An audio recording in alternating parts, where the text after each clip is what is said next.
While Vikings are often attributed as savages raiding the more civilized nations for treasure and women, their motives and culture are much more diverse. In fact, they were the ones who facilitated many changes throughout the lands from economics to warfare. Yet, invaders, barbarians, predators, these are the attributes mostly used to portray the Vikings and their culture. And the truth is, far from it. That can only be uncovered by diving deep into their story. But before we begin, we want you to know that you can support and help this channel grow just by checking out the product links in the description. Who knows, you might find your perfect merch, so do give it a glance. Now, let's get to know who these Vikings were and the reasons behind their violence. So we have learned that Vikings were also called as Norsemen or Northmen, and they spoke the Old Norse language. And according to the Old Norse language, the word Vikinger usually means pirate or raider. They came from what is now known as Scandinavia, which includes Denmark, Norway, and Sweden.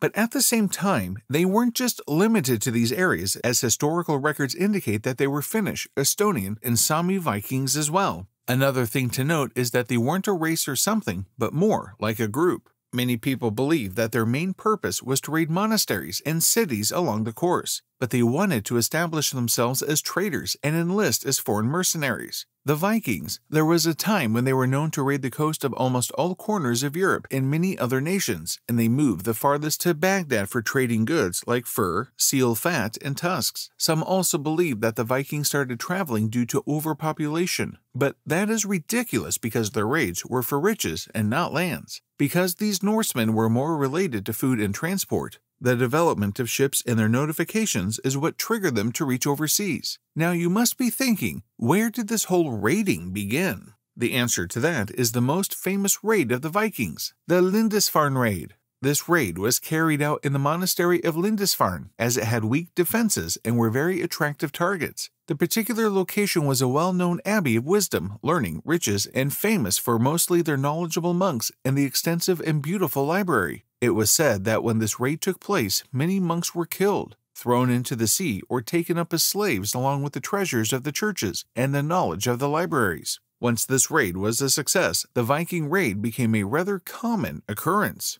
They invaded the monasteries in the undefended islands like Hebrides, Northern Ireland, and island monastery of St. Philibert's on Noirmoutier, gradually hitting the Europe in all its nooks and crooks. They also achieved these raids by taking advantage of the internal conflicts in France. The conflicts were so much that after the death of an emperor in France, one of the sons invited a Viking fleet as a supporter while struggling for power between his brothers. Okay, time for a side note. It is often portrayed that the Vikings also expanded their reign into Britain by invading England with the help of the army of the sons of Ragnar Lodbrok as a revenge because Ragnar was captured and executed by the King Aella of Northumbria. But many historians believe that this story is a made-up one and doubt the existence of Ragnar Lodbrok. Or some say that this guy is an amalgamation of several people to create a strong influencing character. Now, moving ahead with the story, with the increasing number of raids, the Vikings started to create settlements by gaining control of many Scottish islands, including Shetland and Orkney, along with the parts of the mainland. Ireland also saw the founding of trading towns including Dublin, Waterford, and Limerick, and believed that from these bases the Norsemen launched attacks elsewhere in Ireland and across the Irish Sea in England.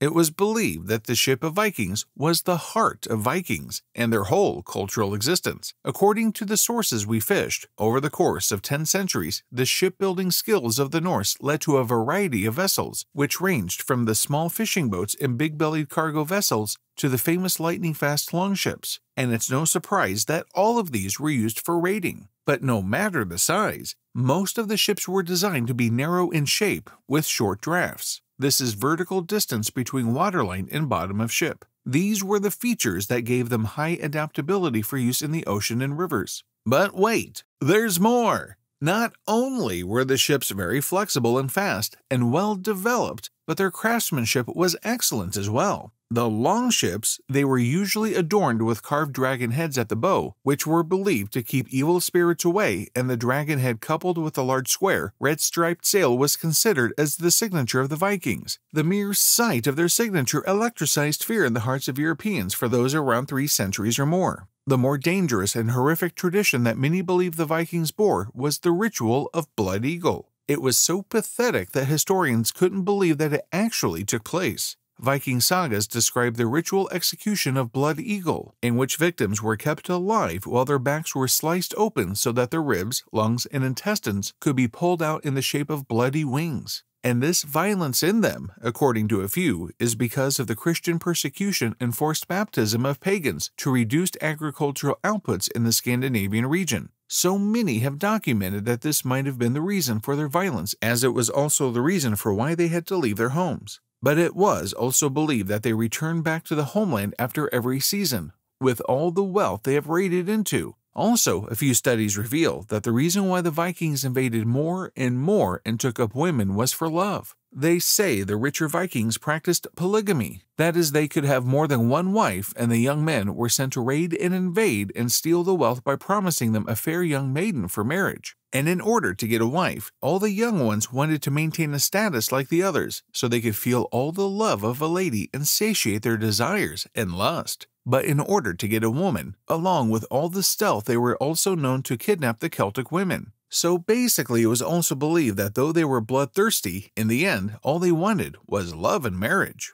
Now, most of you might be wondering, how did their reign end? Well, the end of the Viking era wasn't a sudden stop, but it was more like it started to decline at a slow rate. When Norway became a single nation, Christianity spread more and more until the power structure changed completely. The North American settlement was abandoned, as the distance was pretty long for trading with Scandinavia. Also, the epic downfall began and literal Game of Thrones took place, which involved a failed invasion from Norway's Harald Hardrade. Later on, the Duke of Normandy, William, took over the England's throne, with the weird irony that this guy was actually a descendant of Scandinavian settlers in northern France. Now, well, of course, not much of the Viking legacies are known, but thousands of Norwegians are now working to rediscover valuable, forgotten parts of their Viking heritage. And the modern Vikings are still there, who have a King George Olafur Raiderson Hansen, and this man worked for almost 20 years and finally established the permanent Viking village, Njarðarheimur, which finally opened in 2017.